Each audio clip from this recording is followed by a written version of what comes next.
அண்மை செய்தியை பார்க்கிறோம். பகுஜன் சமாஜ் கட்சியின் மாநில தலைவர் ஆம்ஸ்ட்ராங் படுகொலை செய்யப்பட்டதை எதிர்த்து சென்னை சென்ட்ரல் அருகே மறியல் போராட்டத்தில் குதித்திருக்கிறார்கள். கூடுதல் விவரங்களை செய்தியாளர் ராஜேஷ் வழங்க கேட்கலாம். ராஜேஷ், வணக்கம். களத்தகவல்கள் என்ன?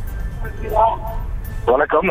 பகுஜன் சமாஜ் கட்சியினுடைய மாநில தலைவர் ஆம்ஸ்ட்ராங் நேற்று இரவு படுகொலை செய்யப்பட்டார். அவரது உடலை வாங்க மறுத்து மீண்டும் அவரது ஆதரவாளர்கள் சாலையில் அமர்ந்து போராட தொடங்கியிருக்கிறார்கள்.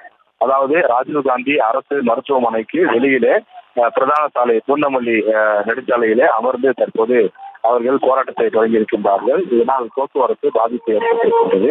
ஏற்கனவே காலையில் சுமார் 2 மணி நேரம் சாலை மறியல் போராட்டத்தில் ஈடுபட்டார்கள். பிறகு காவல்துறையினர் அவர்களும் சமரசம் பேசியும் சிலரை குண்டு கட்டாக தூக்கி சென்று கைது செய்தும் போராட்டத்தை கலைத்தனர். அதன் பிறகு மார்ச்சரி, அதாவது பிணவரை முன்பு சென்று அவர்கள் காலை முதல், அதாவது ஒரு 11 மணியிலிருந்து அமர்ந்து தொடர்ந்து ஒரு 7 மணி நேரமாக போராட்டத்தில் ஈடுபட்டு வந்தார்கள். தற்போது அந்த போராட்டத்திலிருந்து மீண்டும் சாலைக்கு வந்து சாலையில் அமர்ந்து அவர்கள் தர்ணா போராட்டத்தில் ஈடுபட்டு வருகிறார்கள். அவர்களுடைய அந்த கோரிக்கை என்பது 2 கோரிக்கைகள் சொல்கிறார்கள்.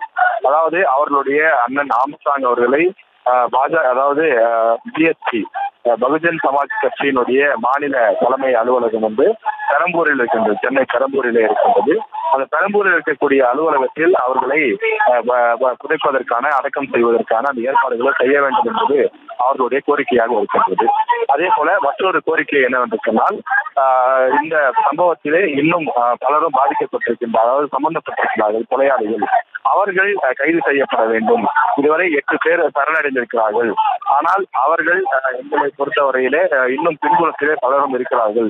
இது ஒரு அரசியல் ரீதியான படுகொலை என்றெல்லாம் குற்றச்சாட்டுகளை முன்வைக்கிறார்கள்.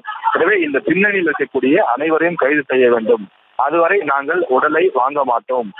தொடர்ந்து பிணவரையிலேதான், மருத்துவமனையிலேதான் இந்த உடலானது இருக்கும் என்றும் அவருடைய ஆதரவாளர்கள் தொடர்ந்து தெரிவித்து வருகிறார்கள்.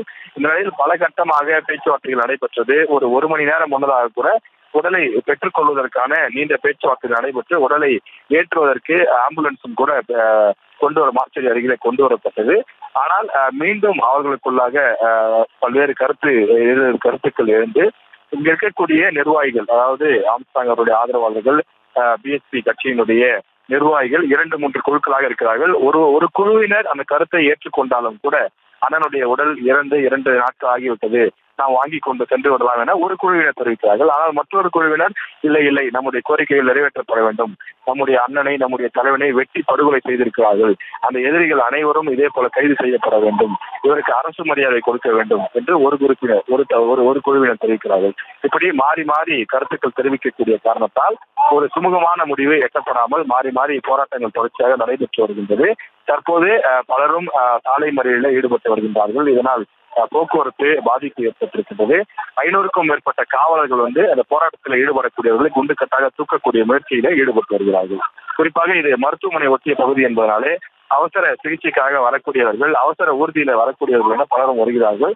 அவர்களுக்கும் தற்போது சிரமம் ஏற்பட்டிருக்கிறது.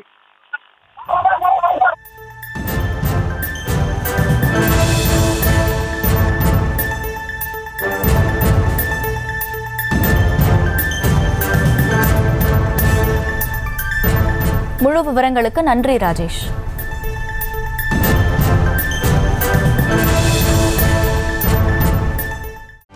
செய்திகளை உடனுக்குடனும் துல்லியமாகவும் தெரிந்து கொள்ள சப்ஸ்கிரைப் பண்ணுங்க.